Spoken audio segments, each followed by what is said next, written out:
welcome back to my channel. This is Art with Lita, and you guessed it, I am Lita. You are most welcome here.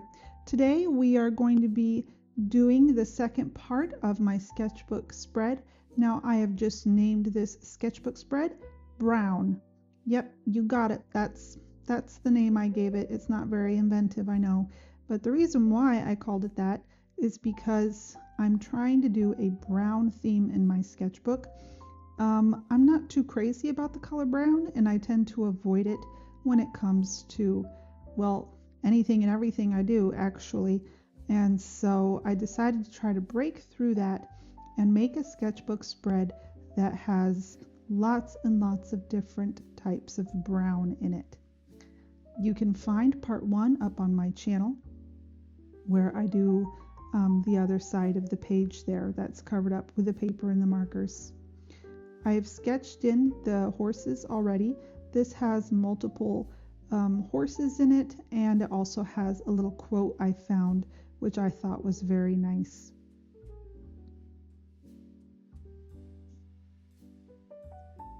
This is just a little Appaloosa that I'm doing in. I think they're very beautiful horses, and they're very calm. The drawings I made for this particular page, I love making horses that are in these action poses and that are, full of life and full of energy. But at the same time, I do enjoy just making a horse just standing there eating grass, or just gently walking along the way this Appaloosa is. It brings a sense of peace, It just makes it seem just like a peaceful, warm, sunny day when everything is right with the world. And I love to be able to reflect that in my drawings and in what I do. And I just think that a horse that's just being just very gentle, just a very good-natured animal, I think it really helps bring that idea to the forefront, especially when it's a page that is all in brown. And there might be a little bit of yellow here and there. No, I put the base color down on this Appaloosa, and then I put the lightest colors, and I'm going in with my darks. I'm using my Ohuhu Pupe water-based pencils. These are I am using my Ohuhu Pupe water-based markers for this painting. They are paper-friendly markers, and you can just get layers and layers and layers of these down without damaging your paper. They're really neat. They have a brush on one side, a brush nib on one side, and a little tiny nib for fine detailing on the other. Now, being water-based, it won't bleed through to the other side of the paper like an alcohol marker does, which means that I get to use both sides of my paper, which for me is a huge plus, because these Stillman and Birn sketchbooks are not cheap, and I do prefer to use all the paper that's in them and just use it to the max.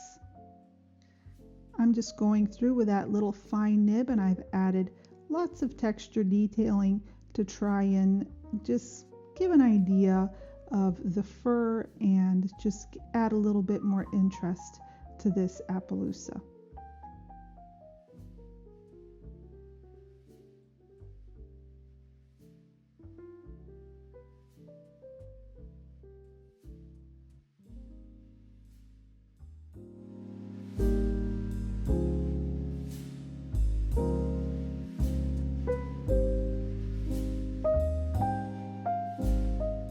Making his spots in a dark color like that just makes them pop out more.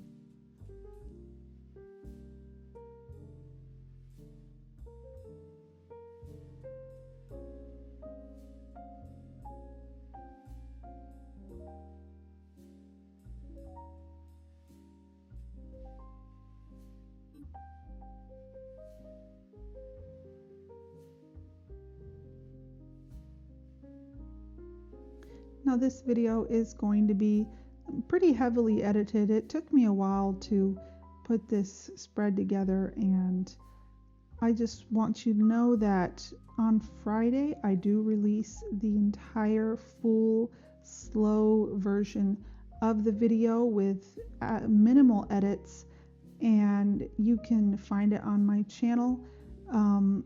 There's no music, it's just some forest sounds and my entire process step by step. And I don't even do a voiceover for that one. It's just a nice, calm, chill, if I can say that, sort of video. But these ones where I'm doing voiceovers, they're usually a bit more edited and just a few minutes long usually.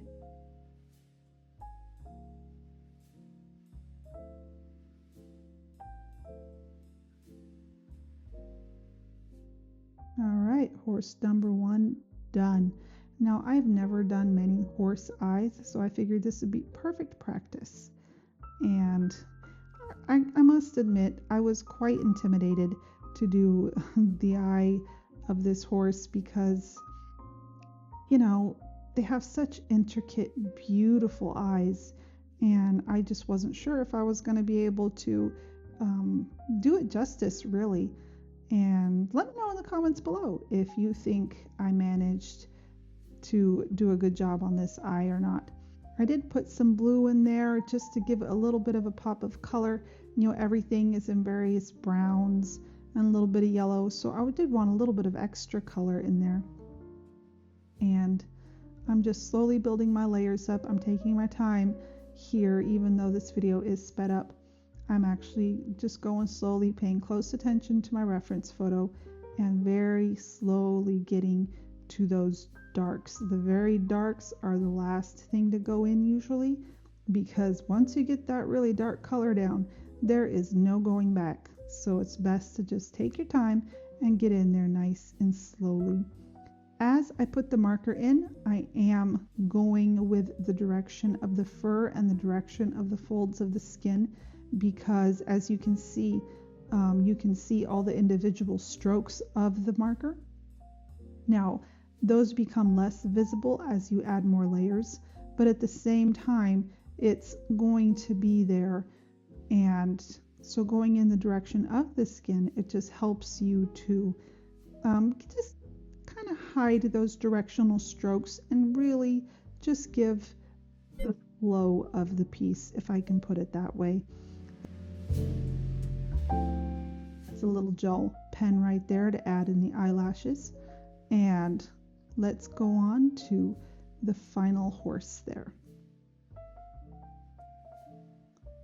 Now I decided to do this one as a palomino. As always, I put down my base layer and then I very slowly build up the darks.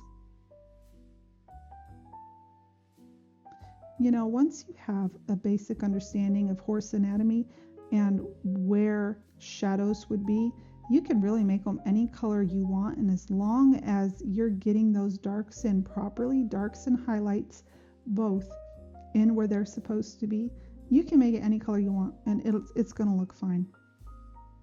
I honestly can't remember if the reference photo had if it was a palomino or not, but you know, in my world, it's a palomino. Just going in and making it darker and darker. Such a peaceful scene. Just a horse out in his pasture, eating grass, just grazing and passing the days away in the sun. It's just, I don't know. It's peaceful. It's idyllic.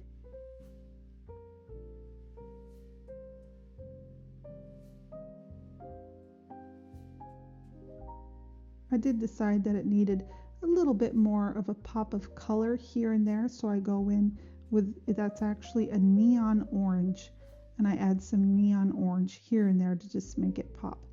This was the quote I found to go with my sketchbook spread here.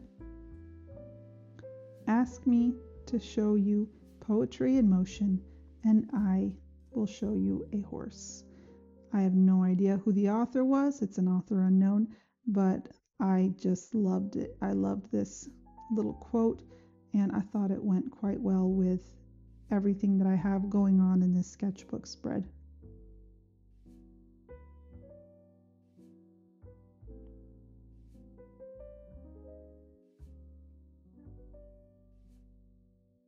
whenever you want to write down quotes and stuff in a sketchbook, go ahead and grab a ruler and put in some straight lines.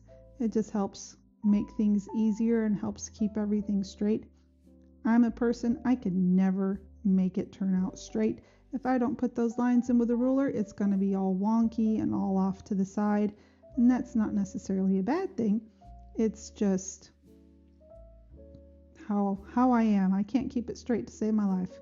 There I am going in with the same brown color that I used on the other page so that I can just create a sense of unity between the two pages when they're done.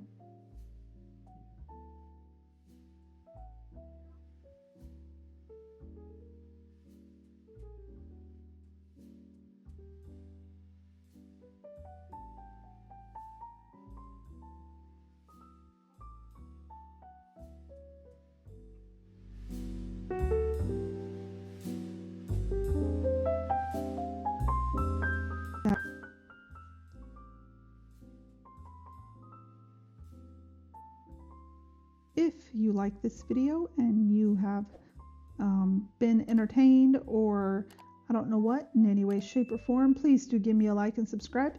It does help my channel. It helps keep me motivated while my channel is so tiny.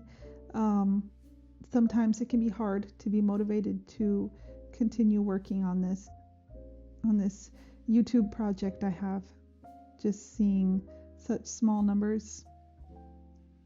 As I did with the other side of the page, I'm going in with just that very fine tip, and I'm just adding some outlines and some texture and some details here and there just to finish up the piece and keep things just nice and neat.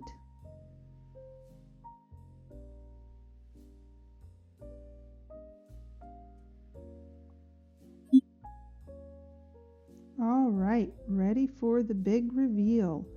And there it is, my entire sketchbook spread.